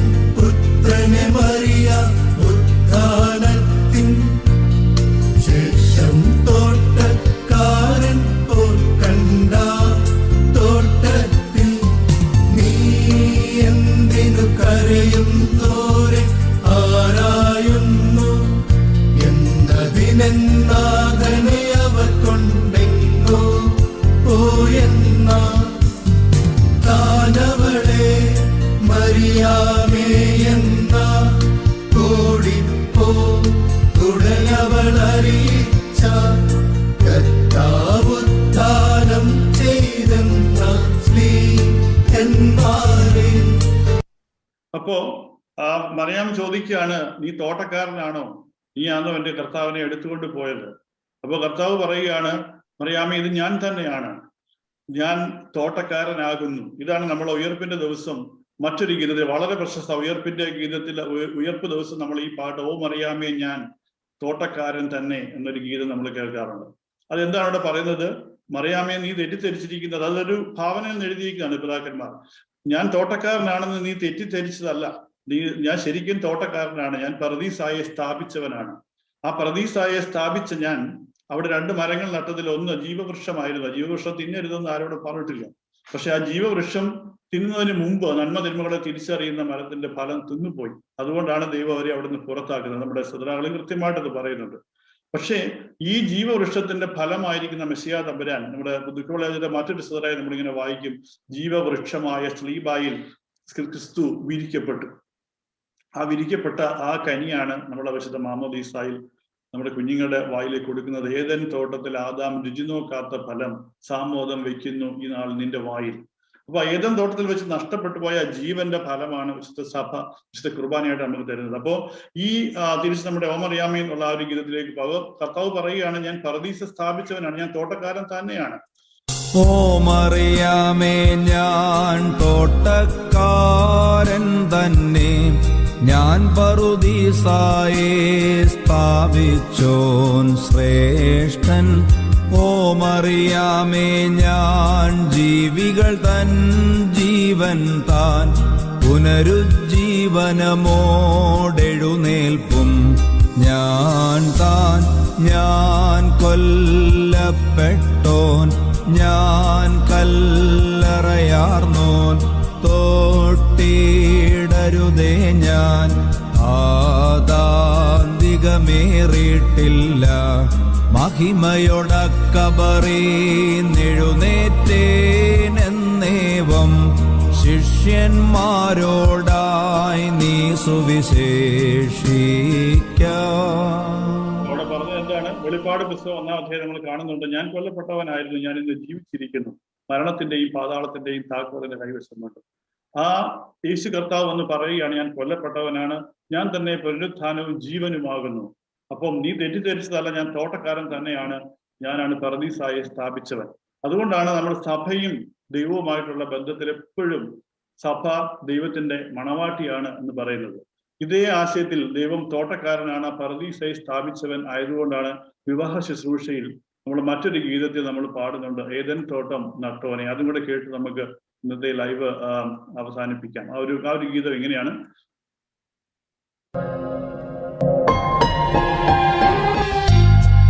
ഏദൻ തോട്ടം നട്ടോനേ, നീയാണൻ യുവമണവാളൻ, നിൻ തോട്ടത്തീന്നൻ പേർക്കാ വിശിച്ചിടുക കുളിർത്തന്നൽ.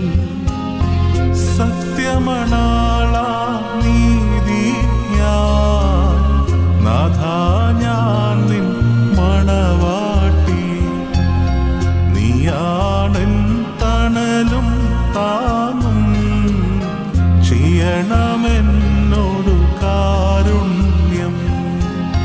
സ്ലീബായാലവകാശധനം മുദ്രിതമാക്കി പീഠകളാ, അടിമ വിടുർത്തി സ്വർഗത്തിൽ പന്തിയിലെന്നെ നീറ്റി. നാളും മാസവും ആണ്ടും ഞാൻ പാപപ്പാഴിരുളിൽ പോക്കി, നിൻ ജീവധ്വനി കേട്ടപ്പോ കണ്ണു തെളിഞ്ഞാനന്ദിച്ചേ മോറിയോറാ. അപ്പൊ ഈ ഗീതത്തിൽ പറഞ്ഞ് നമ്മൾ ശ്രദ്ധിക്കുക, സ്ലീബായാൽ അവകാശധനം നേടി കർത്താവ് അത്ര സ്ലീബായാണ് ആ സ്ത്രീധനമായിട്ട് കൊടുത്തിരിക്കുന്നതാണ് പറയുന്നത്. എന്ന് പറഞ്ഞാൽ ആ സ്ലീബായിലെ മരണം അത്രത്തോളം അവൻ താഴ്ന്ന്, അത്രത്തോളം കഷ്ടപ്പെട്ട് ദൈവത്തിന്റെ സ്നേഹം കുരിശിൽ പ്രദർശിപ്പിച്ച്, അവൻ ദൈവമായിരുന്നിട്ട് പോലും ആ കുരിശിൽ കിടന്നുകൊണ്ട് തന്നെ കുരിശിച്ചവരോട് ക്ഷമിച്ചുകൊണ്ട്, സർവ്വലോകത്തോട് ക്ഷമിച്ചുകൊണ്ട് ദൈവം സ്വർലോകരെയും ഭൗമികരെയും അവൻ നിരപ്പാക്കി, ആ കുരിശിൽ നിരപ്പാക്കി. അപ്പൊ ആ ഒരു അവകാശധനം കൊടുത്ത് വാങ്ങിച്ചവരാണ് നമ്മൾ ഓരോരുത്തരും. ആ സഭയിൽ നിൽക്കുന്ന ഓരോരുത്തരും ആ ബോധ്യത്തിൽ നിൽക്കുക. ആ സഭയിൽ ദൈവം എന്താണോ നമ്മളിൽ നിന്ന് ആഗ്രഹിക്കുന്നത്, നമ്മൾ എന്താണോ നമ്മളിൽ നിന്ന് തിരിച്ചു കൊടുക്കാനായിട്ട് ആഗ്രഹിക്കുന്നത്, നമ്മുടെ തന്നെ ജീവിതത്തെ ഏറ്റവും ദൈവത്തിന് ഏറ്റവും അനുയോജ്യമായ യാഗങ്ങളായിട്ട് സമർപ്പിക്കാനാണ് പൗലോസ് നമ്മോട് പറയുന്നത്. എന്ന് പറഞ്ഞാൽ ദൈവം ആഗ്രഹിക്കുന്ന ഒന്നേ ഉള്ളൂ, ഓരോ വിശുദ്ധ കുർബാന നമ്മൾ പോകുമ്പോൾ നമ്മൾ അവിടെ സ്തോത്ര ബലിയായിട്ട് അർപ്പിക്കേണ്ടത് നമ്മുടെ ജീവിതം തന്നെയാണ്. നമ്മൾ ദൈവത്തിന്റെ കൽപ്പനകൾ പാലിക്കുക, അവന്റെ രാജ്യവും നീതിയും അന്വേഷിക്കുക, അതോടൊപ്പം ഇതൊക്കെയും നിങ്ങൾക്ക് ലഭിക്കും എന്ന് പറഞ്ഞത് ഈ ഒരു ആശയത്തിലാണ്. ഇപ്പം 1 മണിക്കൂർ ആയിരിക്കുന്നത് കൊണ്ട് നമുക്ക് ഈ ലൈവ് എവിടെ എൻഡ് ചെയ്യാം. ഇതിനുള്ള അവസരം വീണ്ടും ഒരുക്കിയ ഇതിന്റെ അഡ്മിനുള്ള ഈ 2 പേജുകളുടെയും, നമ്മുടെ ഗ്ലോറിയസ് ഗോസ്പലിന്റെയും മലങ്കര സുറിയാനി ഓർത്തഡോക്സ് സഭാ വിശ്വാസത്തിലെ പേജിനുമുള്ള നന്ദി രേഖപ്പെടുത്തുന്ന ആൽബി. ഞങ്ങളോടൊപ്പം ലൈവിൽ ഇന്ന് കാണാൻ വന്ന എല്ലാ പ്രേക്ഷകർക്കും നന്ദി അറിയിക്കുന്നു. അതുപോലെ തന്നെ ഇന്ന് ഏറ്റവും അതിശ്രേഷ്ഠമായ ഒരു നമുക്ക് ദൈവശാസ്ത്രമാണ് ഷിബു ജേക്കബച്ചാൻ തന്നത്. ഷിബു ജേക്കബച്ചാനോടുള്ള നന്ദിയും എല്ലാവരുടെയും പേരിൽ അർപ്പിക്കുന്നു. ദൈവം എല്ലാവരെയും അനുഗ്രഹിക്കട്ടെ. Thank you. മഹിമയോട കബറിനു പുറപ്പെട്ടേ സൃഷ്ടികളെ ശോഭിപ്പിച്ചൊരു ശോഭയതാ യേശു സ്തുത്യനഹോ. ശമവോനും യോഹന്നാനും ചെന്നാ കബറിങ്കൽ സ്തുതി പാടി സന്തോഷത്തോടെ പോയി അവർ തിരികെ ആഴ്ചയിലാദ്യത്തേതായി ശുദ്ധതിനെ ആദ്യ ജനുയിർപ്പോണ്ടെഴുന്നേൽപ്പി ചീമൺ മയരെയും